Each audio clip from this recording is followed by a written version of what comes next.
Yes. We're going to be starting this video here very shortly. But I'm going to do, so everybody that's been here for a while, you're going to see another chat coming from me. But that's a link for a discussion at 1:15, the new updated link. If you want to join into our the discussion with Joy, the new link is in chat, so you can launch that after the viewing. So what we're going to do is, Joy, maybe call on you, kind of start our afternoon before the movie starts streaming. Turn it over to Joy. Thanks, Francis. Can you hear me okay? Sure can. Great, thank you. So thank you all for joining us. I'm really happy to be here. I'm really grateful and thankful to the Office of Tribal Relations for helping put this together, and University of Washington too. And I'm also, just so you know, I work with Department of Children, Youth, and Families. I'm a community prevention specialist. I'll share a little bit more maybe about my background and project in the breakout room this afternoon. I am joining you from Silverdale, Washington, on the Skokomish lands, and very close also to Port Gamble, S'Klallam, and Suquamish lands as well. And I just wanted to share a little bit more about this film before we get started. So I'm going to read kind of the setup for what the film is about, so you can kind of be prepared and ready, and then we'll get started. So here we go. For most of the 20th century, government agents systematically forced Native children from their homes and placed them with white families. Many children suffered devastating emotional harm by adults who were shamed and demeaned them and tried to erase their culture. In Maine, the fallout was unbearable. Don Land tells the story of the Maine Wabanaki State Child Welfare Truth and Reconciliation Commission, the first in the US to address Native issues. For over 2 years, Native and non-Native commissioners traveled across Maine to hear testimony and bear witness to the dramatic impact of the state's child welfare practices on Wabanaki families. Donland takes viewers to Wabanaki communities and inside the Truth Commission as it grapples with the meaning of truth, reconciliation, racial healing, tribal autonomy, and child welfare system reform. Watching the film may especially impact those in the audience who were separated from their family, sent to boarding school, adopted, or fostered, and we strongly encourage viewers to consider this prior to watching the film so all can be well and supported while viewing. Please take care of yourself and others. We wanted to offer the film and provide a chance for you to debrief on the viewing experience together. So after the film, that Zoom link that Francis has sent out, I host an open space.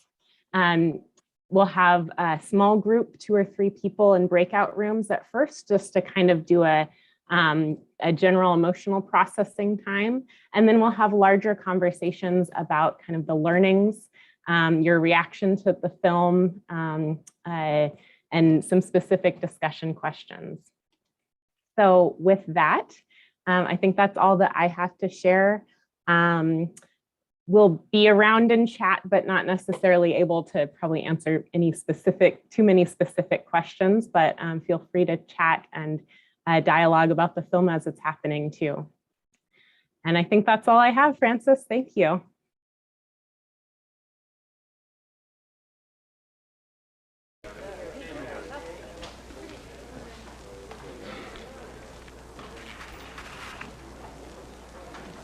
These hearings on Indian children's welfare is now in session.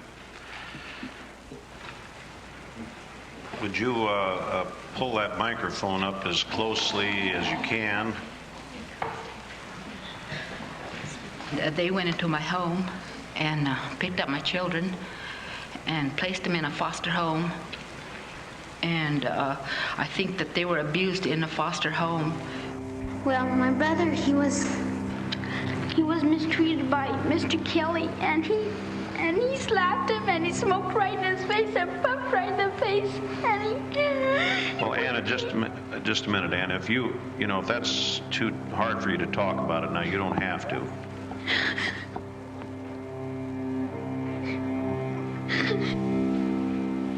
Cheryl, I'll leave it up to you about your children coming up with you. Perhaps it's better that they don't. Well, I was pregnant with Bobby, and the welfare kept coming over there and asking me if I'd give him up for adoption. You mean while you were pregnant with him? Yeah. Before he was even born? Yeah.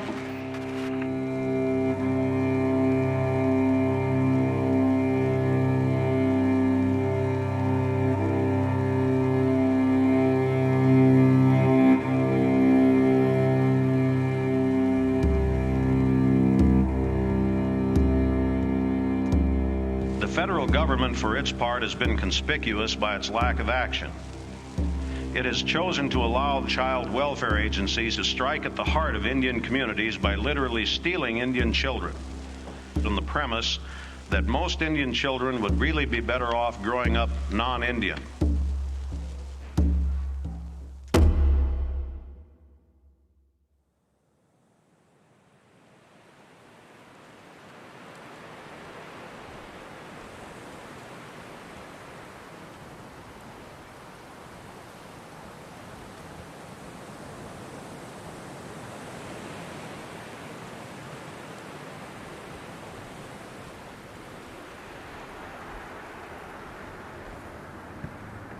The question about Indigenous peoples and North Americans is the fundamental question of this land. Maybe of all the fractals in creation since the arrival of Columbus, to finally accumulated enough power to create Truth and Reconciliation Commission.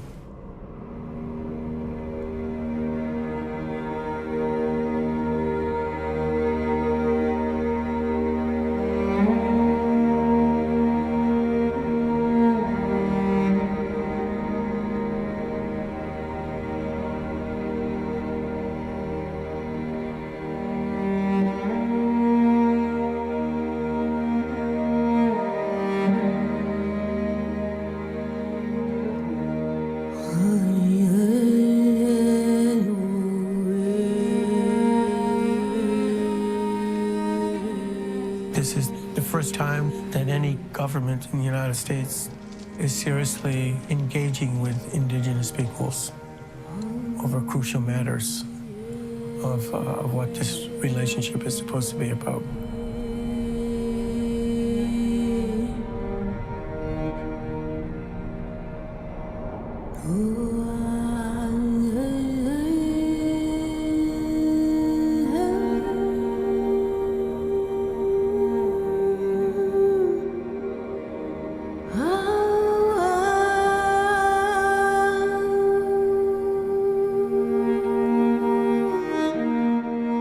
We are speaking with state officials, state agencies, people who are experienced in the child welfare system, as well as Maine's 5 Wabanaki communities.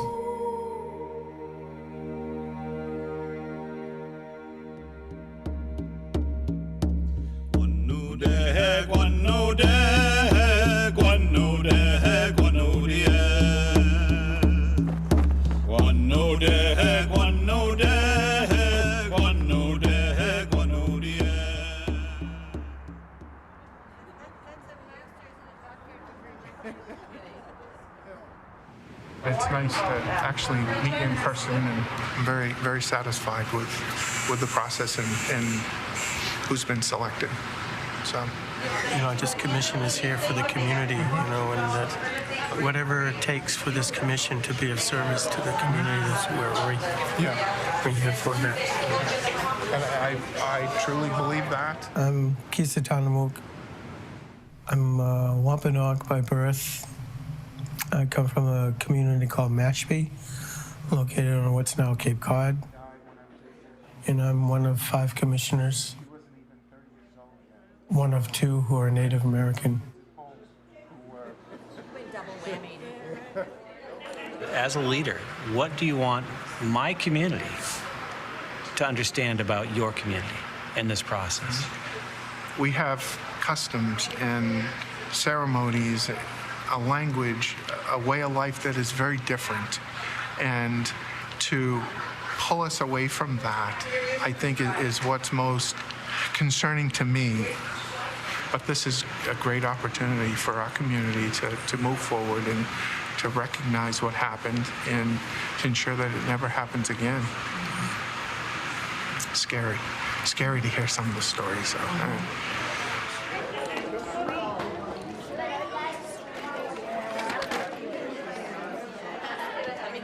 Feel free if anyone would like to introduce themselves or anything you would like to ask them.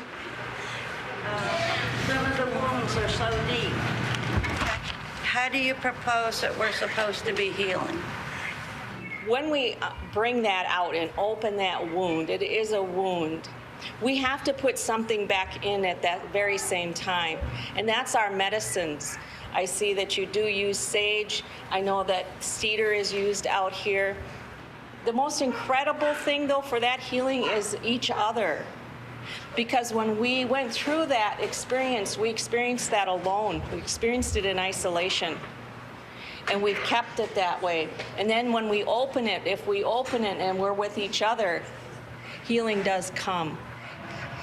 I can't get over the nightmares. And what do they want to do? They want to give you a pill and another pill and another pill and another pill where you can't even think sometimes because of the medicine, just to try to get that out of your head. You can't heal someone that's gone through hell.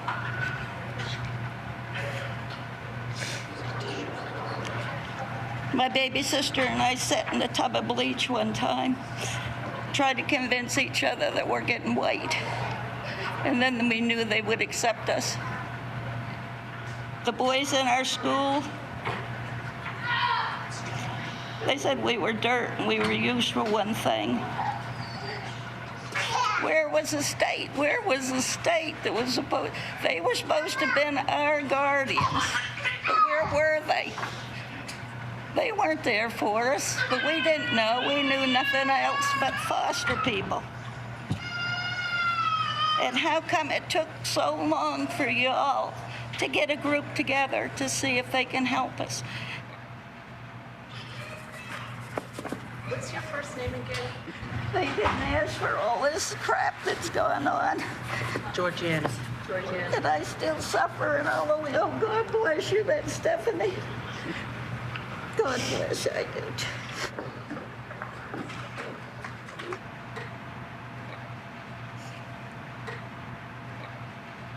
You told your story among your relatives and they heard you. They heard you. Let that love and acceptance come into you.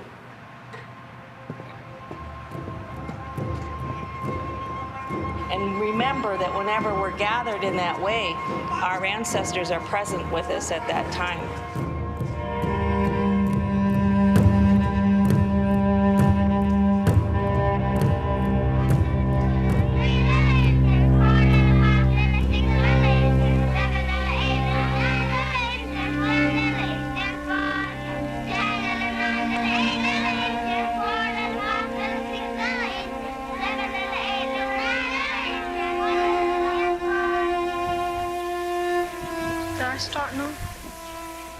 I am a Pueblo and a graduate of the Albuquerque Indian School.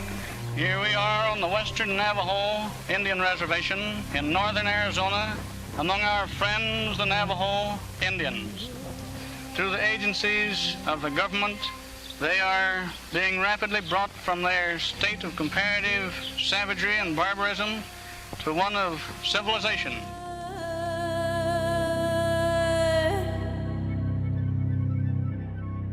In the late 1800s, the federal government gives money to start boarding schools.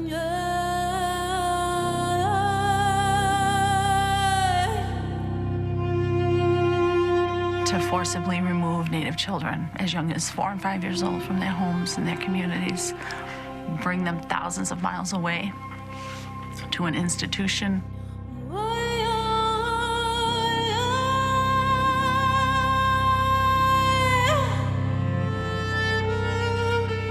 They're forbidden to speak their language, forbidden to communicate with each other.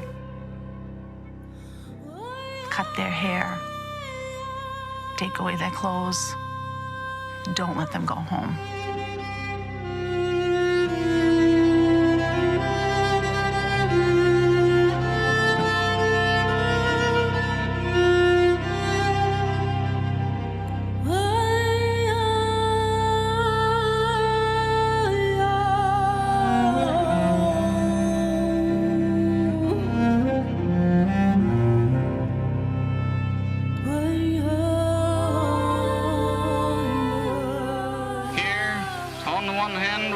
The children as we find them before we bring them to the government schools. Few of these boys and girls have ever seen a white man. We bring them in, clean them up, and start them on their way to civilization.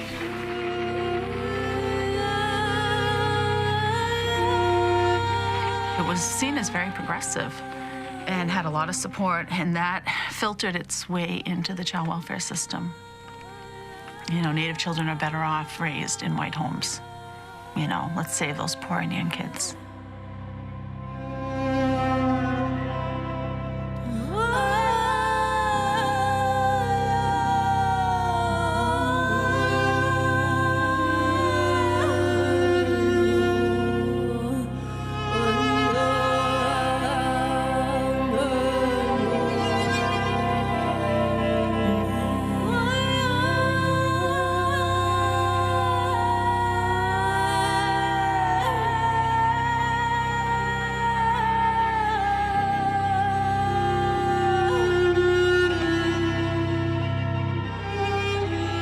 Everything that state policy and federal policy is doing is about the eradication of us from the earth.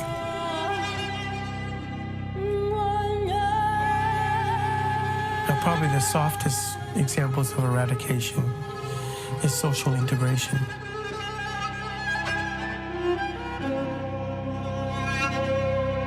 But the results are the same. No more treaties, no more Indian rights, no more lands. No more Indians.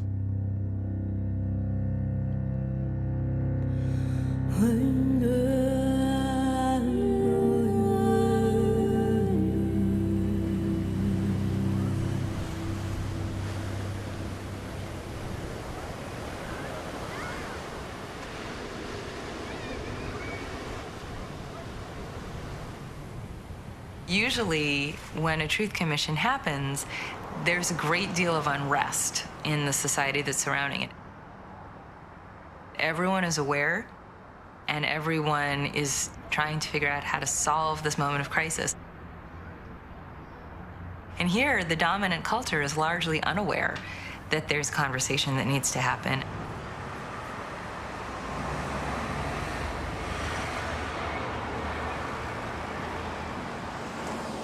And now we have the chance to go back and say, this is what went wrong. We own it, we see it, we acknowledge it. We're going to pay homage to it, and we're going to start something fresh that's not based upon that wrong. We're going to start a new foundation, and we're going to try something different. I genuinely believe this is the most important thing the state's ever done. I know that this isn't the first time that we've heard parts of your story over the past 2 days, and I really appreciate that you took this extra step to make it official so that the commissioners can look over it.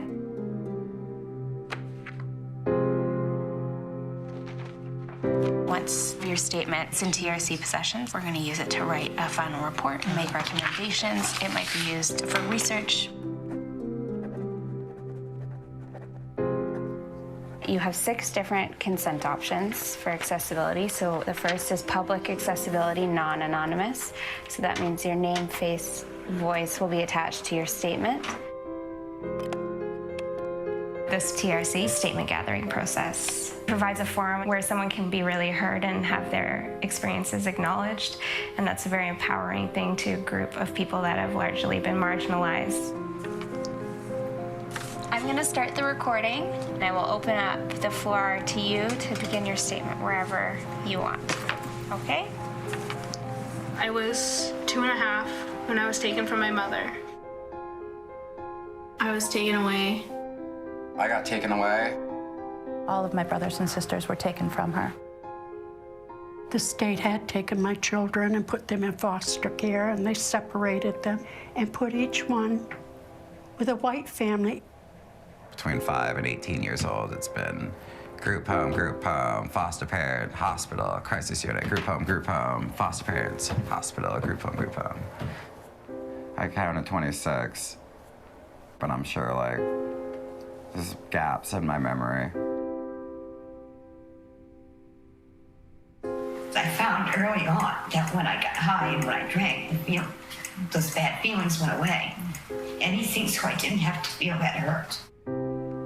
I know one thing that scarred me bad was our foster father taking us out to the shed. Back then we had a shed attached to the house. And he would tell us to strip. I could see him now, that filthy, rotten, dirty man. I don't know why I'm weepy over it. You know, how long, it was over 50 years ago. 55 years ago. And I never, it's just something I put behind me.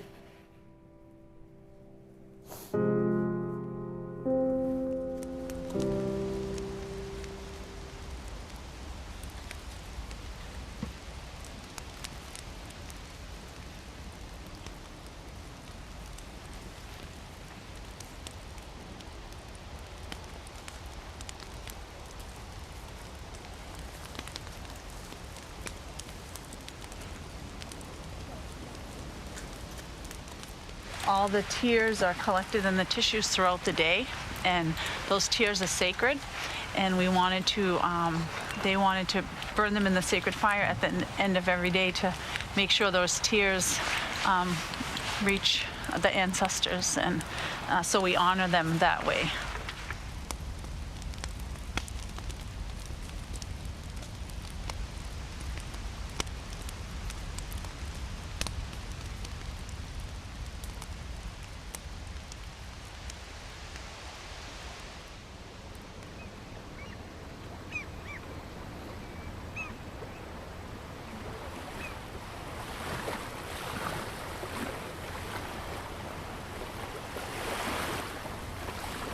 The Wabanaki are the people who are there to greet the light. So we're the people of the dawn.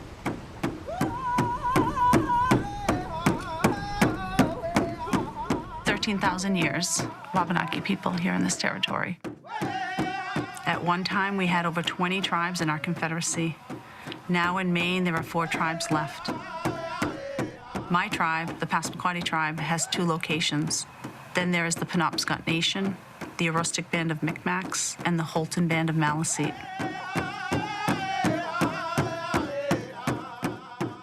8,000 Wabanaki people left in the United States, but we're still here.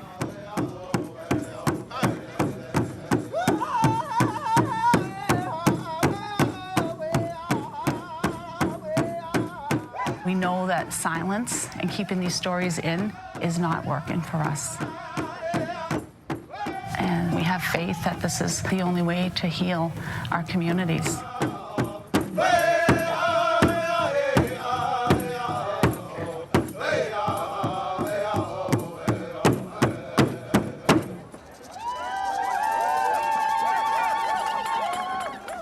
I'm the co-director of Maine Wabanaki Reach.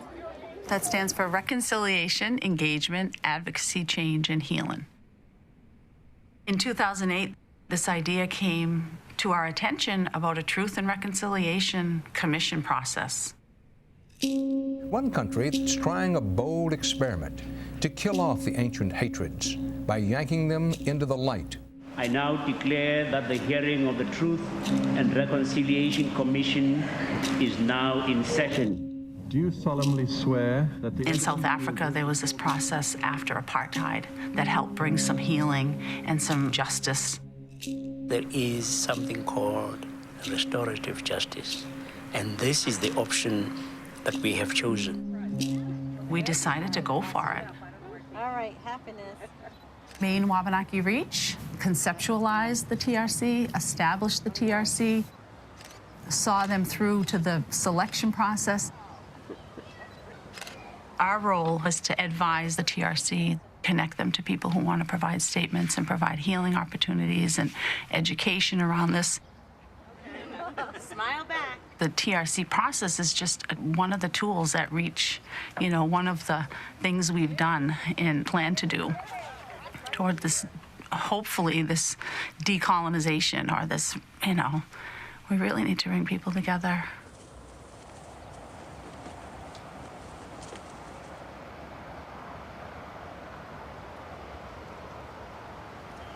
Okay. All right, sounds good. All right, you too. Bye. The governor was very concerned about me being on the commission. He was concerned that someone could use the findings of the commission to demand reparations for past wrongs. You know, they can dismiss it, you know, it's one of those new age talking circles. But with the Secretary of State on there, it's going to gain some currency with folks that it probably wouldn't otherwise carry. And it's not right, it's not the way it ought to be, but I think that's what a lot of people are very afraid of. You know, that we may say too much, we may use the G word, you know, and that's a dangerous word to reflect on genocide.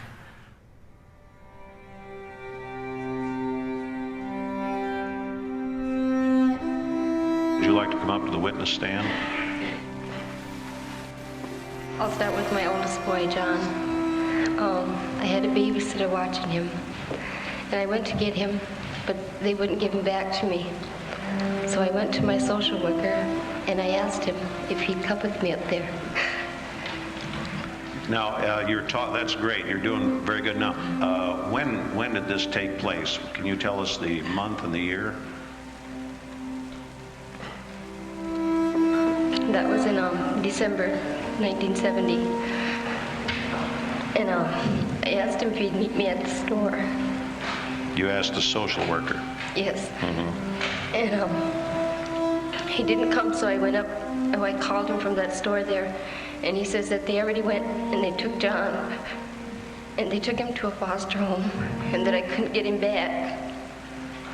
Did the welfare department ever prove that you weren't being the best mother for that child at all? Well, they always come to me and said that I wasn't a very good mother and everything, and that my children would be better off if they were in a white home or if they were adopted out, and that this home, wherever they were, that would buy them all the stuff that I couldn't give them and give them all the love that I could never give them. Were they ever able to prove that in court, or did they give anybody a specific example of why you weren't a good mother? The answer, Senator Avarisk, is no. It was never proven in court that she was unfit.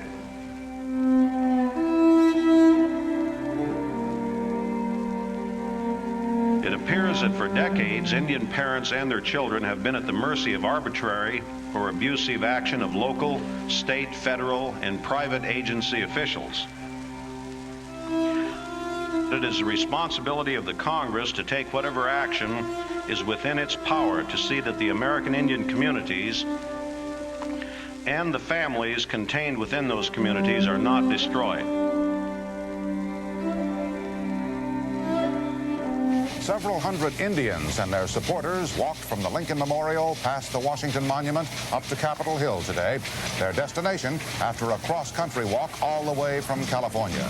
The Indians held a rally this afternoon to protest a number of bills now pending in the Congress, but they are also here to support certain legislation, including one proposed law that will affect their right to decide what can happen to Indian children. In 1978, Congress passed the Indian Child Welfare Act. The premise of ICYF is that it's in the best interest of children who can't live with their parents to be placed with Native families. The issue is not whether some Indians are unfit parents, but who decides their fitness. Many Indians are upset because those decisions are made by social workers and judges who are applying white middle-class standards to what is in effect a foreign culture.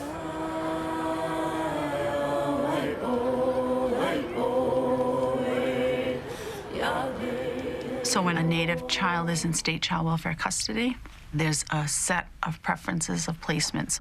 Number 1 is with the child's extended family. Number 2 is another family in the tribe. Number 3 is family of another tribe. And then 4 is any foster family. Congress recognized that the child has a birthright to their tribe, and that the tribe's continued existence depended on children being able to be who they are and know who they are. And that transfer of knowledge through generations, cultural knowledge, spiritual knowledge, those things that make us who we are.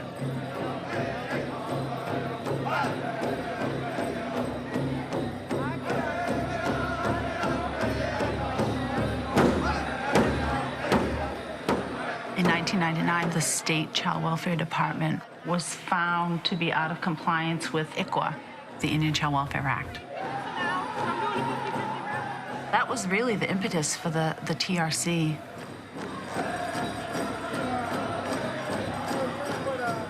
I never would have thought the state of Maine would ever engage with the Wabanaki on this level. They might see it as a superficial gesture, but we see it as something very deep, unnecessary transition from being an occupier to being a neighbor with legitimacy.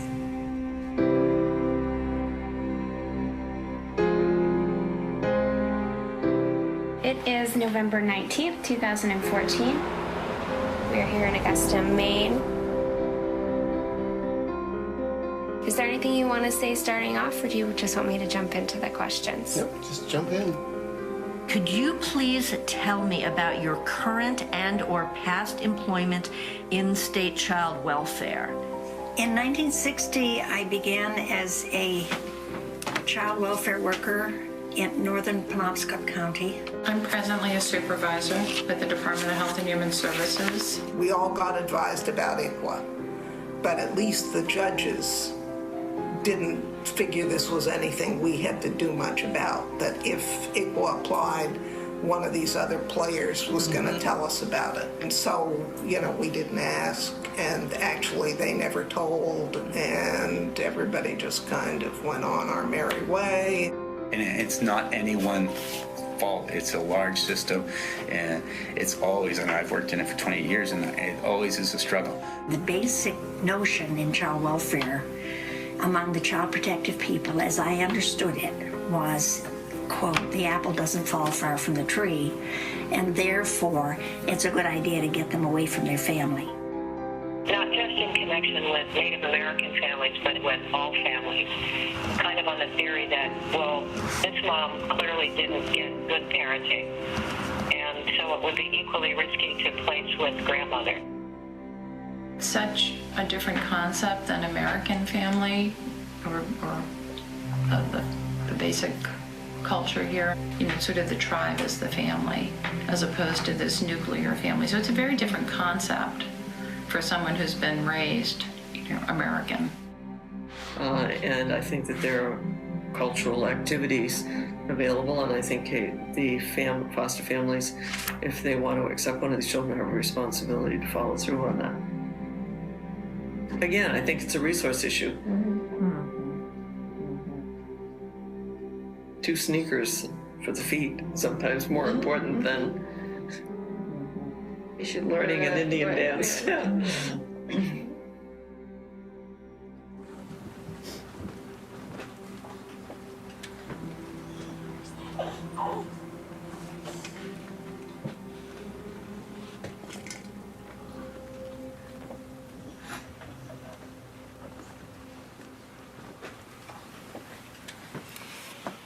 My adopted name is Donna Mae Adams. My friends call me Dawn. And before I was adopted, my name was Neptune. We were put in a very racist home. A home where the foster mother was very much part of that whole 50s push to kill the Indian to save the man. I think she thought that what she was doing was what was best for us.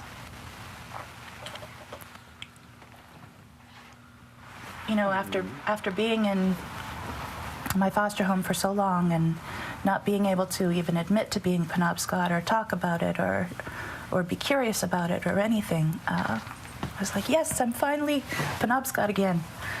And I was going to my first powwow, and I did nothing but hide because I didn't know how to dance.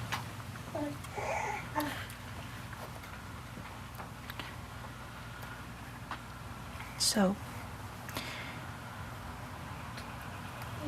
I think that's the biggest thing for me, is the loss of identity. How people going from one world to another, they don't belong in either. They don't feel like they belong in either. My foster mother told me that I was at her house because nobody on the reservation wanted me, and that I was there out of the goodness of her heart, and that she would save me from being Penobscot.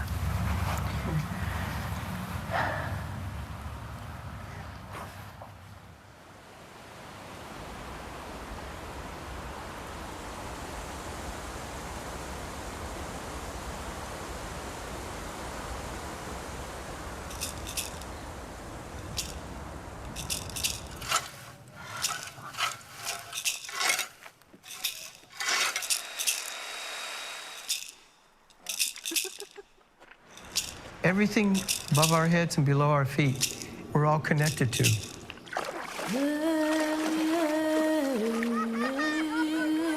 Whether it's human beings or whether it's animals, whether it's stone or water, everything is connected to that light.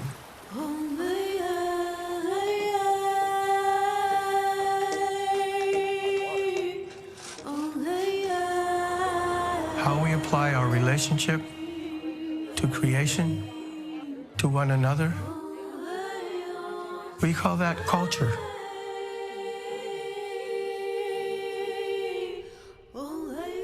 Every people on the earth has a culture, a way for us to understand how we are, where we are, why we are.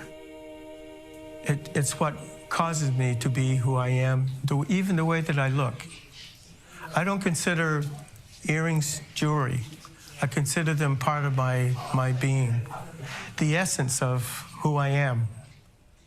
I've been molded and shaped by culture since at least my sophomore year at Boston University, where young people in the American Indian movement had really changed my life. Everything that I've learned in the process about culture is what I bring everywhere. So right in the center, as we sit in a circle like this, right in the center is where all things sacred. And the Hobisoon, our children, are right in the center, right, of our community. It takes a whole community to care for them. We may not be related to those little ones, but we consider them our children. You know, they look at us, they look at you, and they reflect. This is the way I'm supposed to be.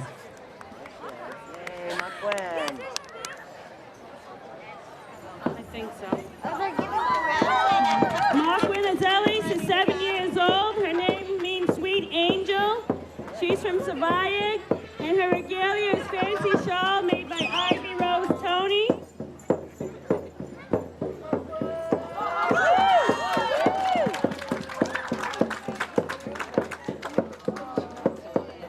All right, thank you. Everybody give her a round of applause.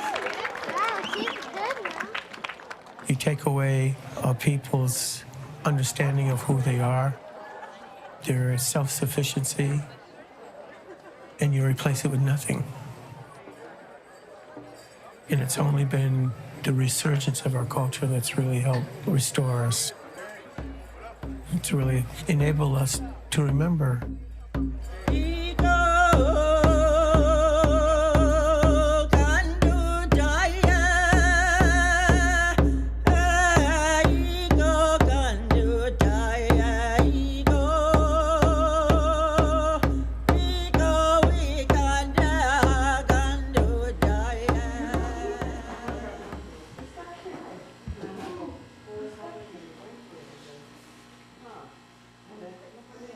So you haven't had anybody come here yet? I just was talking with a gentleman, and he was in one of the residential schools, and I said, do you want to come out? He says, no, not really. Yeah. And it's like, he was right, I was offering him a ride. It's not something people find easy to talk about. Being raised institutionally, we know that aside from all the abuse and the neglect, no one really learned how to nurture or have a family. You just don't have any of that. But how long does that last? How long will that last? Until, I believe that it'll last until we come forward and heal that in us. Let's sit down. I think a lot of our parents and grandparents went to the residential schools in this area, and we're kind of the product. And even though there's not a lot of physical faces that we're looking at, I think that spiritually, I think that they're here and they're waiting they're here listening. I understand the hesitancy.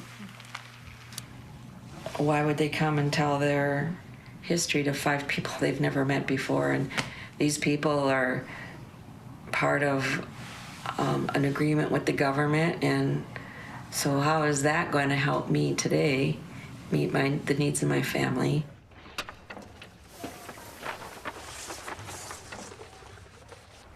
So there's a very good example of when not many show up.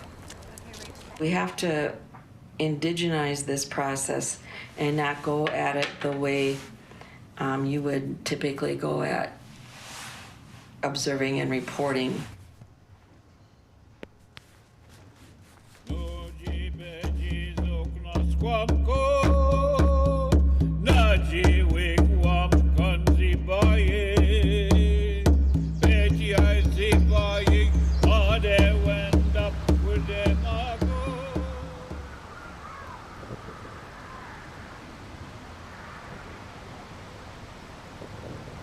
Many of you have come here to protect the future, protect your families, heal, and connect in some way. I'm just hoping that today will bring strength, wisdom, and energy.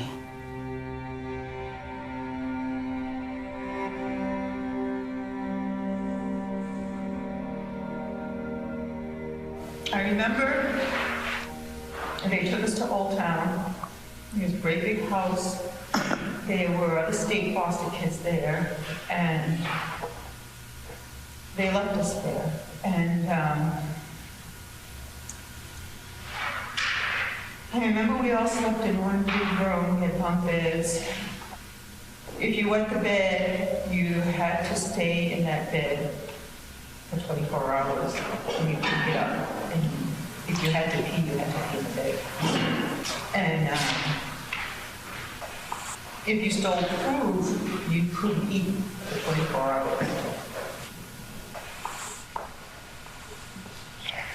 I never cried when you do this. I never cried. I don't know what's the matter with me.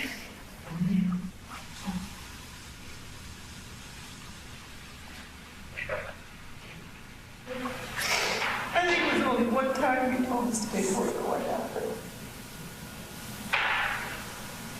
Because after she left, we got the worst beatings we've ever had. And we never told again.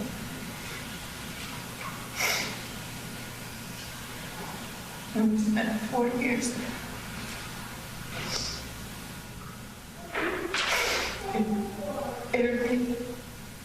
Every single day was torture.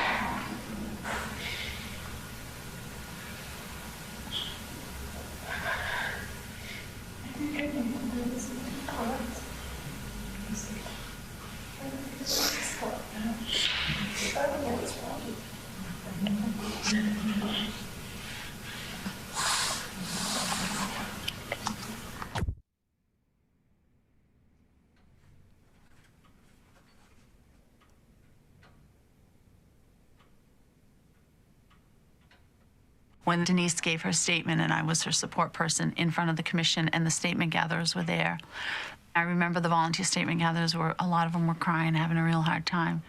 There wasn't a lot of tribal people that showed up, and we were real cognizant of not making there be more people from the outside than people from the community. And I saw a couple people from the community come, open the door, you know, oh my God, there's too many people, you know, that I don't know, and leave. And so at lunch, we had a conversation, and it was decided that for the afternoon circle, the only people that would be in there were members of REACH, people from the community, and the commissioners. The rest of the folks that weren't going to be in that circle went downstairs in another room to have their own gathering.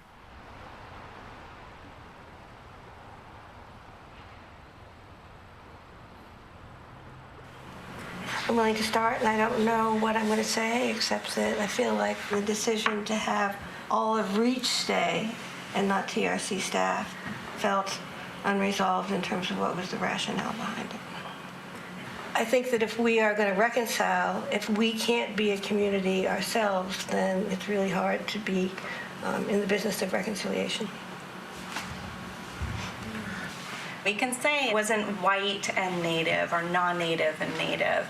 The reality is the majority of the people that went downstairs were non-Native and were white. All I could think about was, you're isolating half of who I am in this room. I'm sitting here thinking, wow, I'm not sure where we're going to be able to gain your trust. As the conversation started unfolding and white privilege just kept coming in my head, it's like, this is what I'm seeing, this is what I'm hearing. What do you mean I can't have access to this?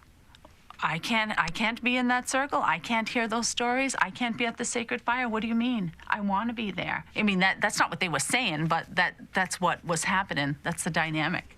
I recognize that, like, we're not your top priority, and we shouldn't have to be. But if you want allies, then there does need to be some different kind of communication. It's not about making white people feel welcome. It's not about making you guys feel, it's not about you. It's about Zibayig Awajig. It's about my people, and that's where I'm from. It's about my people feeling safe and honored and listened to and validated. So there's that moment where you choose to have your voice. My thinking was, you know, who are we serving? What are we here to do? And I'm here to serve my people.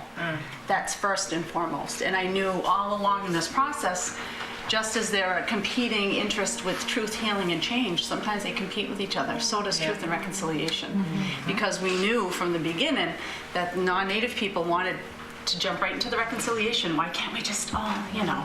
And the Native people, you know, want the truth, but it's hard to get there. It's hard to get the Native people to get there. And I think that being a true ally to Native people, you have to know when you need to step back and when you need to go downstairs. You know, by all intents and purposes, you represent the perpetrator.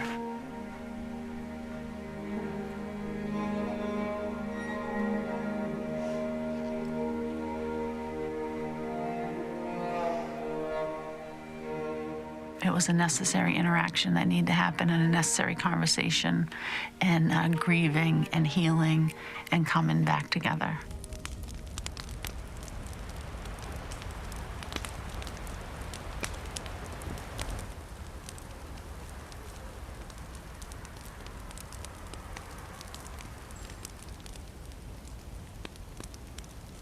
You know, it was interesting last night when Esther was talking about reconciliation.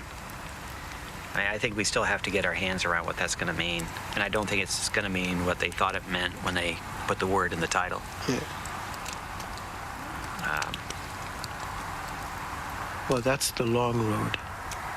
It's something that we can't predict. But what we do right now has to lead to the much longer, probably much more difficult work.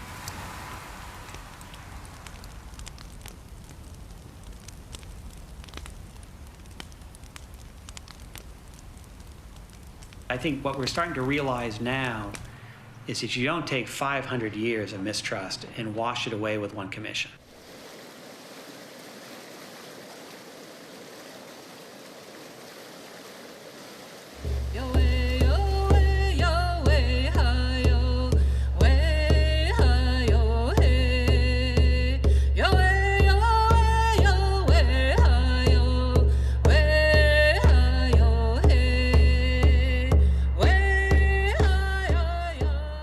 What we're trying to do at this point is to hear from as many people as we can within the Native communities in whatever vehicle is going to be the most comfortable for them. We're learning that we need to go with the expertise of REACH and the community organizers for the best way to enter their community. Grandfather, thank you so very much for all that is, and let it be the way you want it. Wiliwangichi ni West, Wiliwangichi Sagama, Wiliwangichi Manitou, Wiliwan Sazers. First of all, I want to thank you all very much for welcoming the commission to your community. I'm here really for one reason, and that is to apologize for my profession. I'm a social worker. I'm a white social worker. I'm the director of the School of Social Work at the University of Maine, so I educate social workers. I'm really honored to be able to represent my profession and to learn as much as I can so that the harm that has happened in the past and that I think also continues to this day won't continue.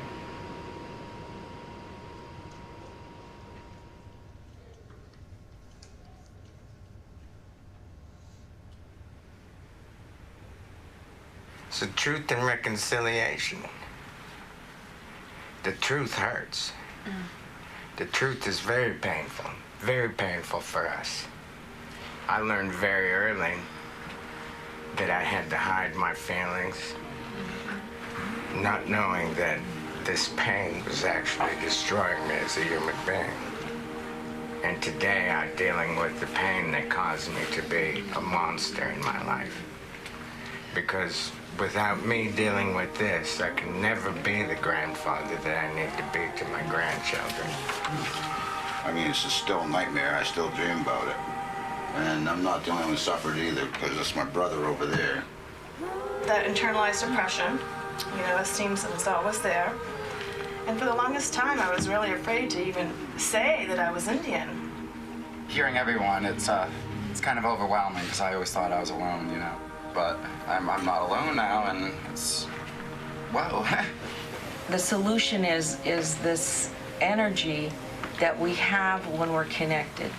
Because it's not just you or just you or just you. It's your ancestors who are behind you who brought you here. And whenever we sit in that circle, that's what we have, that power and that strength.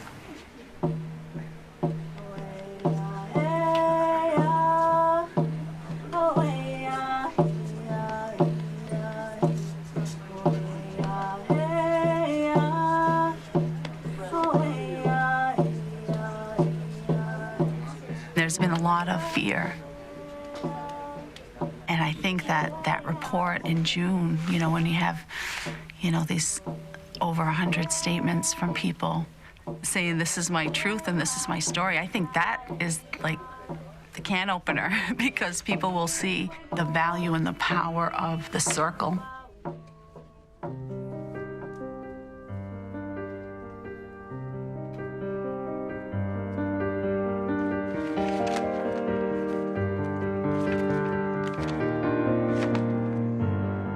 The Truth and Reconciliation Commission has just concluded its work. We've issued our report. Some of the feedback on this report, people are saying, no. This is not genocide. Genocide is what happened at Auschwitz. When you forbid people from speaking their language, you take their children away and put them in totally different cultural settings. What else do you call it besides cultural genocide?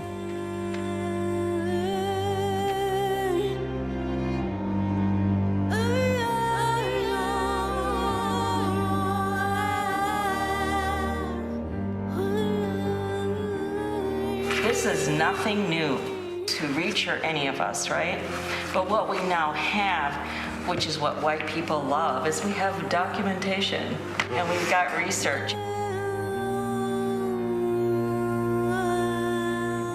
I can't tell you how it feels to tell somebody this stuff, you know what I mean? It hurts, but at the same time I feel like it's just like a breath of fresh air. It is.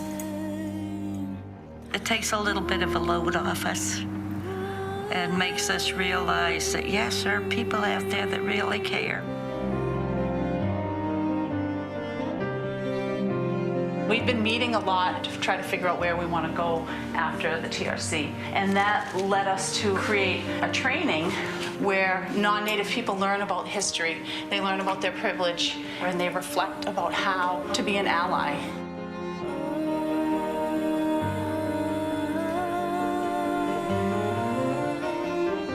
We've witnessed over the last 27 months the incredible strength of the Wabanaki people. Of course, it starts in Maine, the people of the dawn, the people of the first light.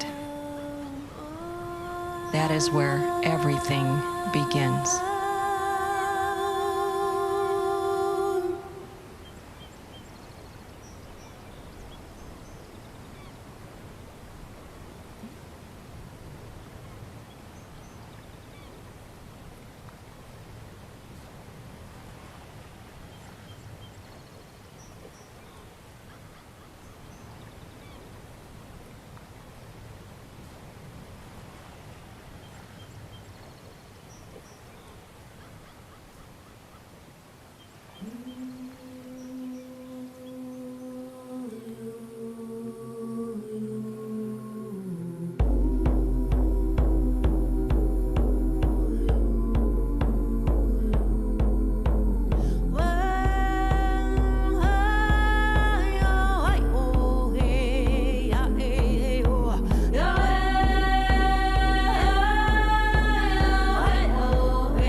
Thank you all for joining us for the screening of the film. I just wanted to say thanks for being here. And we're going to be over in the other Zoom link, which we'll make sure to share again at 1:15 for a discussion. And we're doing that because it's easier to discuss outside of this webinar link when we have the regular Zoom features with breakout rooms and everything. So I really appreciate you joining us now and hope to see many of you at 1:15 at that other link, and enjoy the rest of your lunch. Thanks.